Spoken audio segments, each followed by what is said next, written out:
शांति। परमात्मा पिता हम बच्चों को शांति धाम ले जाने का, स्वधर्म में स्थित होने की स्मृति दिलाते हैं। बाबा कहते हैं इस बाहरी दुनिया में रहते हुए भी अशांति ना फैले, इसके लिए बाबा जो हम बच्चों को ज्ञान देते हैं, शक्ति भरते हैं, उसके लिए बाबा कहते हैं अपने मुख में सदैव ही मुलहरा डाल लो, यानी बाबा की दिए हुए ज्ञान को धारण कर लो तो सदा ही माया से बचे रहेंगे। माया का परछाया भी, साया भी, छाया भी पड़ नहीं सकता है। बाबा हम बच्चों को समझाते हैं बाबा कितना भोलानाथ है, हम बच्चों को कितने गुणों से, शक्तियों से सेवाधारी बनकर विशेष रूप से हम बच्चों के सम्मुख आता है। अपना जो भी भंडारा है सब हम बच्चों पर दे देता है। तो ऐसे बाप पर पूरा निछावर होके बाबा के साथ सहयोगी बनना है। तो सुनते हैं बाप दादा की 19 जून 2023 के साकार महावाक्य में बाबा बोले, मीठे बच्चे मुख में मुलहरा डाल लो, अर्थात अपने शांति स्वधर्म में स्थित हो जाओ तो माया कुछ भी कर नहीं सकती। प्रश्न में एक शिव बाबा ही भोलानाथ है, दूसरा कोई भी भोलानाथ नहीं हो सकता, क्यों? उत्तर में क्योंकि एक शिव बाबा ही है जिसे अपने लिए कोई भी तमन्ना यानी इच्छा वे आकर बच्चों का सेवाधारी बनते हैं, बच्चों को माया की गुलामी से छुड़ाते हैं। हर बच्चे को आप समान मास्टर ज्ञान सागर बनाते हैं, ज्ञान रत्नों से झोली भरते हैं। तो ऐसा निष्काम सेवाधारी दूसरा कोई भी हो नहीं सकता, इसलिए भोलानाथ एक शिव बाबा को ही कहेंगे। गीत है भोलेनाथ से निराला कोई और नहीं। ओम शांति। भक्ति मार्ग में जो होकर गए हैं उनकी महिमा गाते हैं कि ऐसा था जो यहाँ है, उनको कहेंगे कि ऐसे हैं। शरीर छोड़ गए तो कहेंगे ऐसा था, तो जरूर परमात्मा की भी महिमा करते हैं, नहीं तो महिमा क्यों होती। अभी प्रैक्टिकल में है, सब भक्तों का भगवान एक है, भक्तों का रक्षक व भक्तों को सद्गति देने वाला, उसको ही जादूगर कहेंगे। गाया भी जाता है सर्व का सद्गति दाता, सर्व को सद्गति अभी मिलती है। नंबरवार जो वैरायटी धर्म वाले मनुष्य हैं सबको गति सद्गति देते हैं जरूर। सब मनुष्य मात्र मुक्ति धाम में जाते हैं जरूर, फिर आते हैं सतो प्रधान में। नंबरवार ही आएंगे ना, पहले देवताएं, फिर क्षत्रिय, फिर वैश्य, फिर शूद्र आएंगे। वर्ण बदलेंगे जरूर। कोई अच्छा काम करके जाते हैं तो उनकी महिमा करेंगे। वह तो अल्पकाल के लिए महिमा चलती है, क्योंकि बच्चे जानते हैं विनाश सामने खड़ा है। सबसे जास्ती महिमा उनकी होती है जो पहले पहले आते हैं।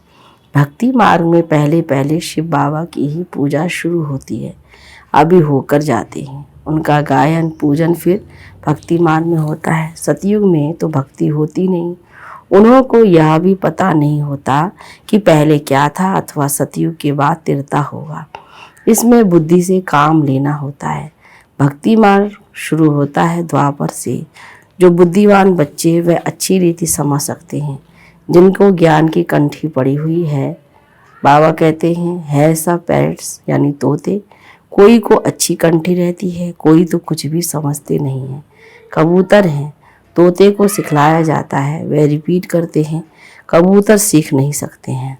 अमरनाथ में कबूतर दिखाते हैं, कबूतर सिर्फ पैगाम पहुंचाते हैं। तोते जो सुना वह रिपीट करते हैं, कबूतर रिपीट नहीं कर सकते। यहाँ भी ऐसे हैं जो सुनकर रिपीट नहीं कर सकते, उनको फिर कबूतर कहेंगे। इस समय अनुसार हुमन तोते भी हैं और हुमन कबूतर भी हैं।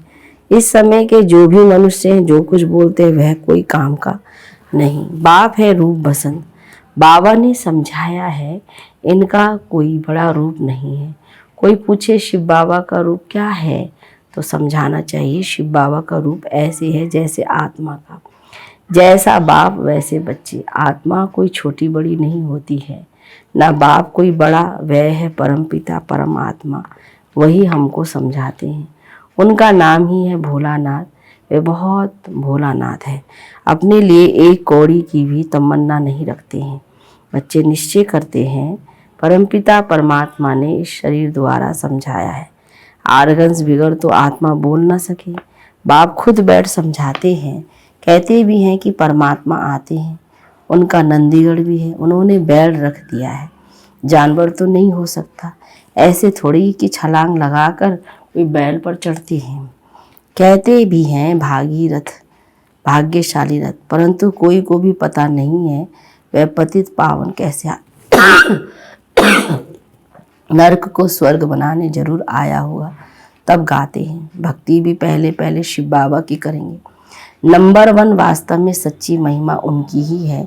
अब तो कुत्ते बिल्ली आदि सबकी महिमा करते रहते हैं, नंदीगढ़ बनाते हैं, बैल को लेकर घूमते हैं।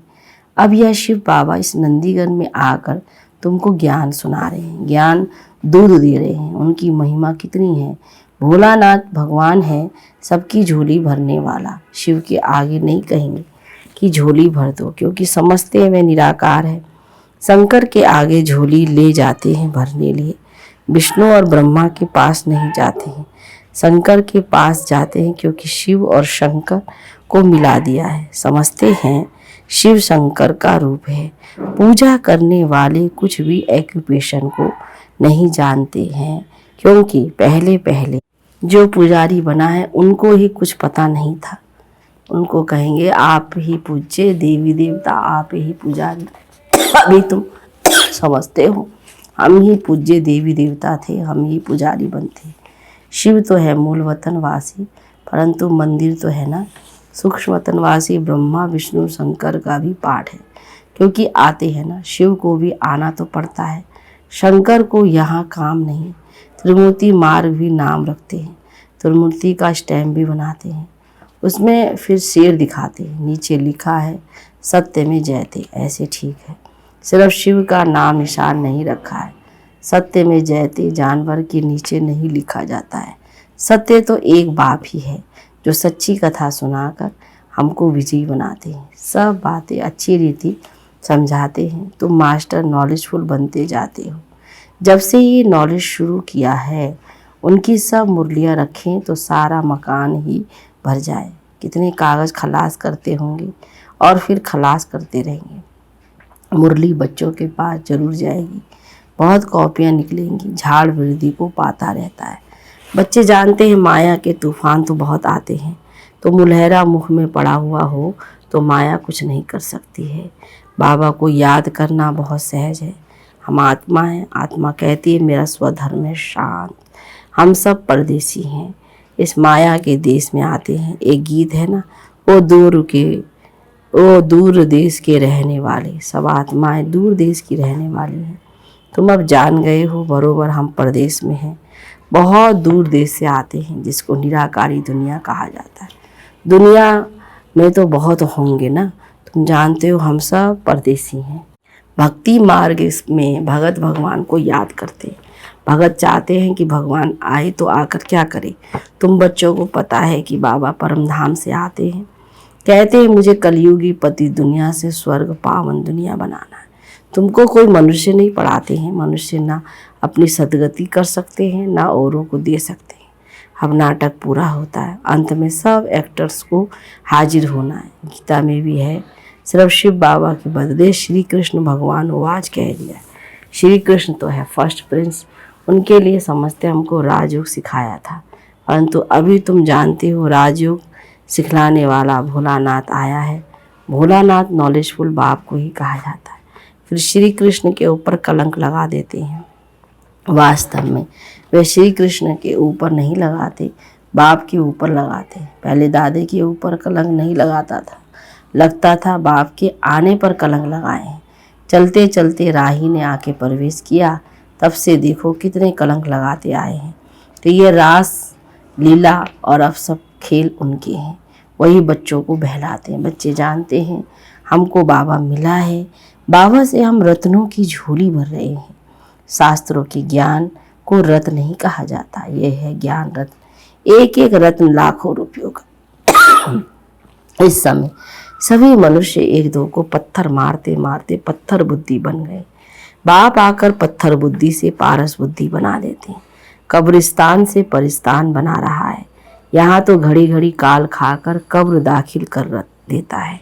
वहाँ तो ऐसे नहीं होता। जैसे सर पुराना खाल उतार नई ले लेते हैं, वैसे पुराना शरीर छोड़ नया ले लेते हैं।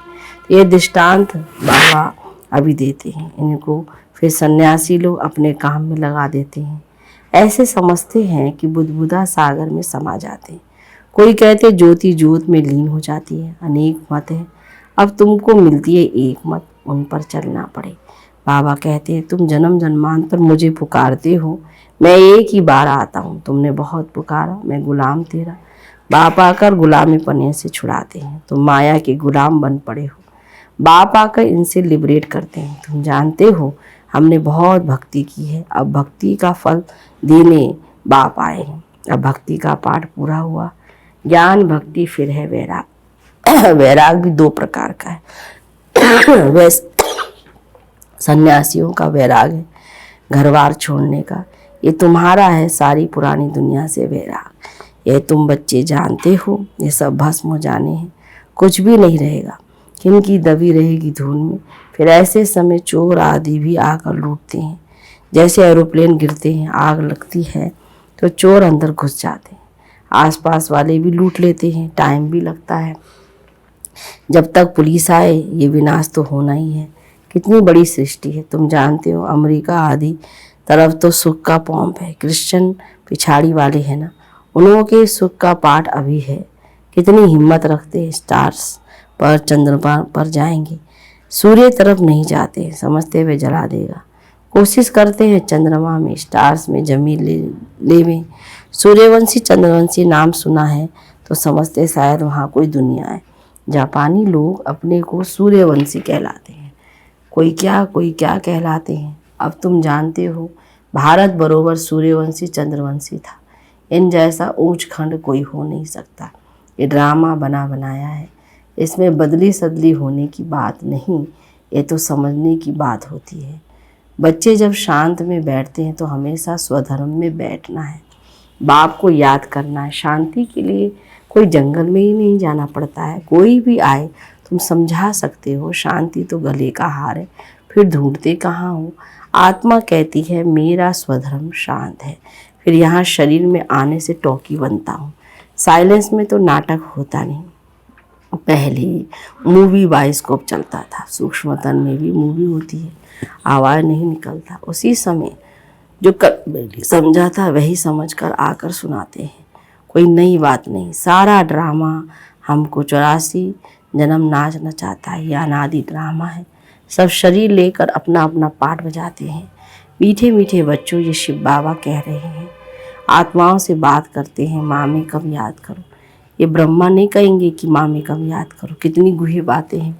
ये कहता है मुझे भी उनको याद करना पड़ता है। मैं भी ब्रह्मपुत्रा नदी हूँ। ब्रह्मपुत्रा नदी और सागर का मेला लगता है। सरस्वती और सागर का मेला नहीं लगता है, मेला एक ही लगता है। कलकत्ते में ब्रह्मपुत्रा नदी और सागर के संगम पर बहुत भारी मेला लगता है। तो ब्रह्मपुत्रा एक है और मेला भी एक बार लगता है। तो यह भी यहाँ मेला लगता है। सागर ना हो तो मेला थोड़ी कहेंगे। मम्मा जाती है तो नदियों का मेला लगता है। ये मेला लगा है सागर और ब्रह्मपुत्रा नदी के साथ। यह भी तुम आप ही समझ सकते हो। अगर विचार सागर मंथन कर सकते हो तो विचार करो। ये सागर चेतन है, वह जड़ है। सब नदियाँ सागर से मिली हुई है। यह है मंगल मिलन। बाप घड़ी घड़ी समझाते हैं। मामे कम याद करो। बच्चे भी कहेंगे बाप को याद करो। मामे कम याद करो बच्चे, यह तुम नहीं कह सकते, बाबा इन द्वारा कह सकते हैं। बच्चे मामे कम याद करो। तुम सम्मुख बैठे हो ना, तुम कहेंगे शिव बाबा कहते मुझे याद करो। सबको कहना है कि बाप को याद करो तो अंतमति सुगति हो जाएगी। मौत तो सबका होना ही है। अभी तो क्या लगा पड़ा है। अमेरिका आदि कितना बड़ा है, ये बम्बई आदि कुछ भी नहीं रहेगी, बहुत थोड़े होंगे। अभी तो राज्य करने वाले कितने करोड़ों हैं। वहाँ तो शुरू में बहुत थोड़े होते हैं, पीछे आते जाते हैं। बच्चों को समझाया जाता है माया बड़ी प्रबल है, याद करने नहीं देगी, विघ्न डालती रहेगी, बाबा से बेमुख करेगी। परंतु पुरुषार्थ पूरा करना है, पक्का महावीर बनना है। योग ऐसा रहना चाहिए जो माया कभी हिला ना सके। अच्छा मीठे मीठे सिखिला दे बच्चों प्रति माता पिता बाप दादा का याद प्यार और गुड मॉर्निंग। रूहानी बाप की रूहानी बच्चों को नमस्ते, रूहानी बच्चों की रूहानी बाप दादा को गुड मॉर्निंग, नमस्ते बाबा नमस्ते। धारणा के लिए मुख्य सार पहली पॉइंट में अपने शांत स्वधर्म में स्थित रहना है। माया से बचने के लिए मुख में मुलहरा डाल लेना है। दूसरी पॉइंट में पुरानी दुनिया से बेहद का वैराग रखना है। विनाश के पहले अपना सब कुछ सफल कर लेना है। वरदान में अपनी हिम्मत के आधार पर उमंग उत्साह के पंखों से उड़ने वाले श्रेष्ठ तकदीरवान भव। विस्तार कभी कुछ भी हो लेकिन अपनी हिम्मत नहीं छोड़ना। दूसरों की कमजोरी देखकर स्वयं दिल शिकस्त नहीं होना। पता नहीं हमारा तो ऐसा नहीं होगा, ऐसा संकल्प कभी नहीं करना। तकदीरवान आत्माएं कभी किसी भी प्रभाव व आकर्षण में नीचे नहीं आती। वह सदा उमंग उत्साह में उड़ने के कारण सेफ रहती है। जो पीछे की बातें, कमजोरी की बातें सोचते हैं, पीछे देखते हैं, तो पीछे देखना अर्थात रावण का आना। स्लोगन में हरेक की राय को सम्मान देना ही सम्मान लेना है। सम्मान देने वाले अपमान नहीं कर सकते। अच्छा, ओम शांति।